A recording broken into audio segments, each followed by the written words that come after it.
कुणी देऊ नका, आजचं जेवण स्पेशल पद्धतीने सुरू होणार आहे. म्हणजे तुझ्या मनात काय ते सांग की. ऐका, आज पहिल्यांदा म्हणजे माझ्या आयुष्यात पहिल्यांदा म्हणजे मा बाबा दोन्ही आजोबा मामा मामी सगळे एकत्र आणि मा तुम्ही असेच पाहिजे.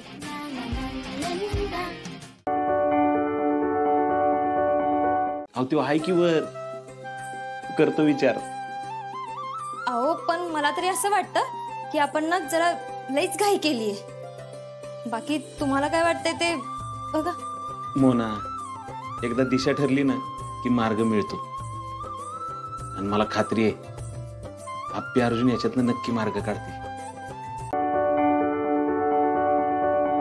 पण असं डब्यात काय घेऊन या किंवा काय कारल्याची भाजी कोण सांगायचं? सत्पाळ मॅडम कारल्याची भाजी कारल्याची भाजी घेऊन या. भाजी आवडत नाही ना कारल्याची भाजी सर्वांना. कंपल्सरी सांगायच्या पण आम्ही टिफिन मध्ये डबल टिफिन आणायचो. टिफिनला त्यांना दाखवताना ती चेक करताना ती आणि खाताना आम्ही वेगळी.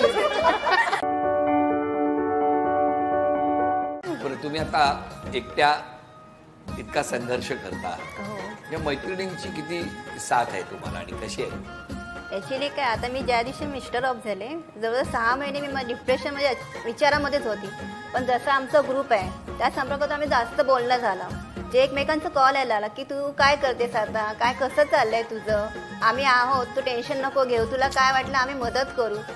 मग त्यांच्यासमोर माझं मन मोकळं करून मी जे आजपर्यंत यांच्यासोबत आहे ते कधी विसरू शकत नाही. म्हणजे आधार बनल्या मैत्री. हो. कारण आज तुझ्या बरोबर जी माणसं कार्यक्रमात येणार आहेत ती बिझनेस डील करणार नाहीयेत. ती तुझी कामाची माणसं जरी असली ना तरी देखील त्यांना आज अभिराम जहागीरदार एक माणूस म्हणून कसा आहे, एक मुलगा म्हणून, वडील म्हणून, सासरा म्हणून आणि सगळ्यात महत्वाचं नवरा म्हणून कसा आहे हे पाहायला मिळणार आहे.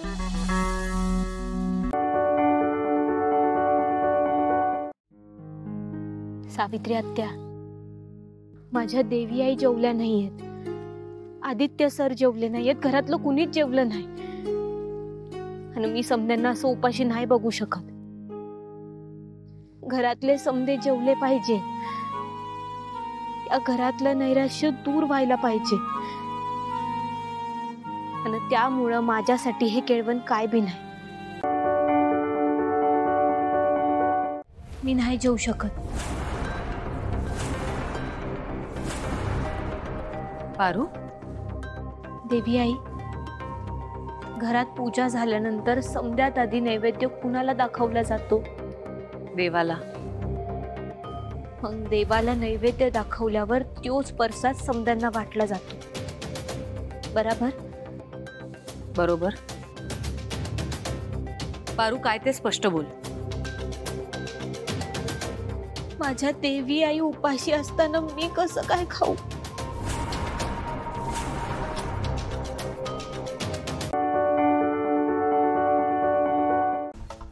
ही तुम्ही चिनू मनूवर एवढं प्रेम करता, काळजी घेता त्यांची, जीवापाड जपता त्यांना, मग त्यांचाच वारस म्हणून विचार का नाही करत? मला का हवंय दुसरं मुलाई? आता जग बदललंय आई. आणि मी जरी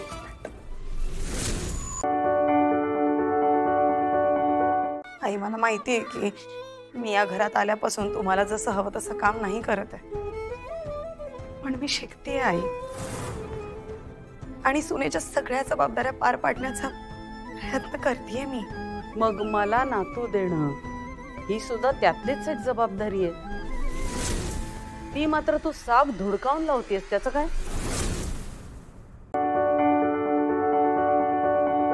मी त्यांना तुझ्यापेक्षा जास्त ओळखते, कारण मी त्यांना जन्मापासून बघितलं.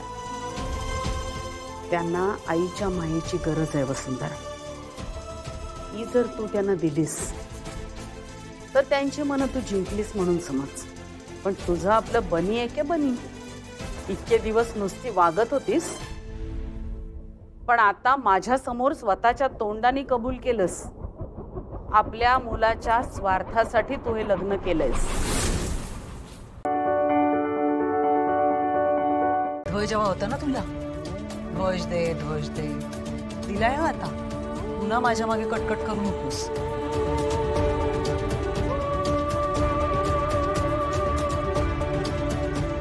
जाळून टाकले तुझं सारखं.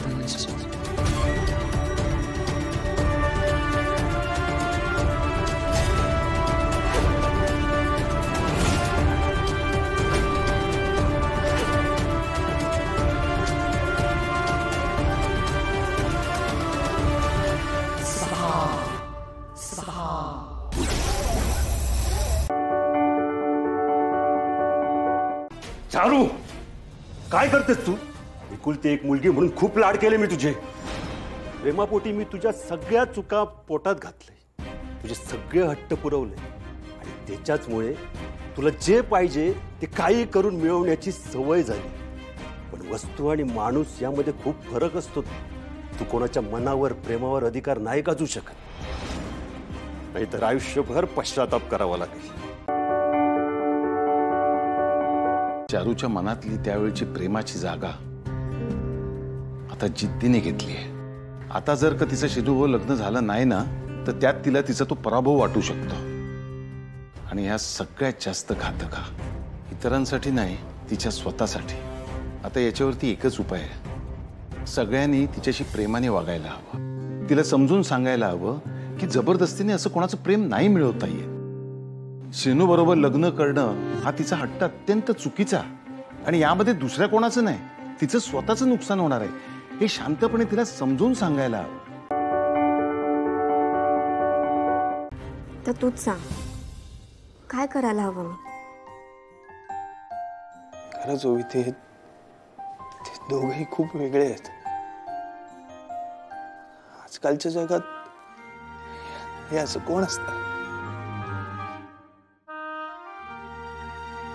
We are really blessed Srinivas. आपल्याला त्यांच्याकडून खूप काही शिकायला मिळत आहे. आपण चांगले ह्युमन बिंग म्हणून घडतो. या घरात आल्यापासून ना भाऊंनी मला खूप सपोर्ट केला, पण या घरातलं काम समजावण्यापासून ते माझ्या बाजूने उभं राहण्यापर्यंत तुम्ही मला नेहमी साथ दिली, त्यासाठी थँक्यू. त्यामुळे ना मला कधी आईची आठवण नाही आली. खरंच, म्हणजे आधी मला असं वाटत होतं की मी या घरात आले तर सगळेच आता माझ्याशी असंच वागतील, पण तुम्ही आणि संपदा नेहमी माझ्या बाजूने आहात. त्यामुळे ही शिवा तुमच्यासाठी काय पण करेल. तुम्ही फक्त सांगा काय करायचं. वा उर्मिला, सीतानं तुला दिलेली साडी तू शिवाला दिलीस, म्हणजे ती साडी सीतानंच शिवाला दिल्यासारखी झाली ना. शिवा, तुला सासूबाईंचा आशीर्वाद मिळाल्यासारखं झालं बरं का. हा,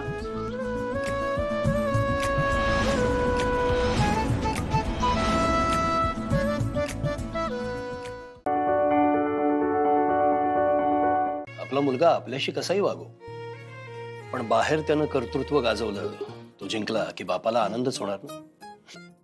आणि अधिपतीचा तर खूप अभिमान वाटला मला. आई, आम्हा कोल्हापूरच्या मुलांना हे कुस्तीचं मैदान, आखाडा, सराव, दंड बैठका हे सगळं करावंच लागतं.